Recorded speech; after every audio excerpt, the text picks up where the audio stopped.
hope right now that you all listen very carefully to this, because what I want to share with you is something that can help you release layers and years of unnecessary stress, confusion, and mental exhaustion. And it's just 5 simple words. You are not your thoughts. You are not your thoughts. Now, we know that the brain is a powerful thing, right? We have our goals, we set our intentions. We can make things happen, but it's not just thoughts alone. If we worked off the premise that we are our thoughts and that we can magically make things happen by just thinking about them and even obsessing about them, well, that's just magical. And I'll give you some reasons why. If thoughts alone would make things happen, the world would probably have ended a long, long time ago with all the doomsayers that have always said the world's about to end next week. And they've been saying that for centuries now. Think of all the intense thoughts that parents have all around the world about the welfare of their children. The population would be minuscule compared to what it is today. Think about how often we're fearful of deadly diseases and accidents and just the fear of death itself. A lot of us would be dead or dying.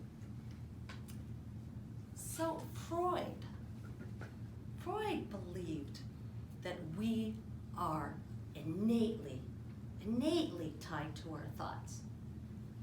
But modern day thoughts that cognitive behavioral therapists follow is that thoughts are just thoughts. And an example of this is that oftentimes the thoughts and the thinkers are in complete opposition to each other. If you look at people who suffer from OCD, obsessive compulsive disorder, it has been shown that these people are actually more conscientious than the average person. And that's why, because we all get these random weird thoughts, we all get these bizarre dark thoughts that pop into our heads. A lot of people, it just comes and goes, but for people who suffer from obsessive compulsive disorder and sometimes from anxiety, they're so conscientious that they're appalled, they're horrified that they're having these thoughts. They're wondering how can they get rid of them, and so that's why they stick more. I did some research on this, and I found this wonderful piece online by a psychotherapist named Stacy Kulwachner. And the title of her piece is Bizarre Thoughts and Me, Confessions of an OCD Therapist. And I'm gonna just read you a little bit of what she says in here. It spoke to me. She says, I am a therapist who treats obsessive compulsive disorder, OCD, and I have bizarre thoughts. Here is my big revelation. We all have them. It's not just you. And then she says, and I do not have OCD. Then she shares, and some of the stuff's really funny on there. She shares this big, long list of intrusive, bizarre thoughts that she just had in a couple weeks' time. Some of them were just like, oh, so other people have those thoughts. I'm just give you a sampling of 3 of them. She says, I had a thought that I didn't want to leave fibromyalgia in the search box of my phone, least I get it. I had a thought about punching my husband in the face in bed, and I wasn't even mad at him. I had a thought that I should tear up the paper with my parents' address on it before throwing it away to keep them safe. So she goes on to state that Freud theory that we are our thoughts, a lot of people really still believe in that, and still believe that our thoughts can even become omens for the future. Now, just putting ESP and that aside, premonitions aside, because that's a whole other subject.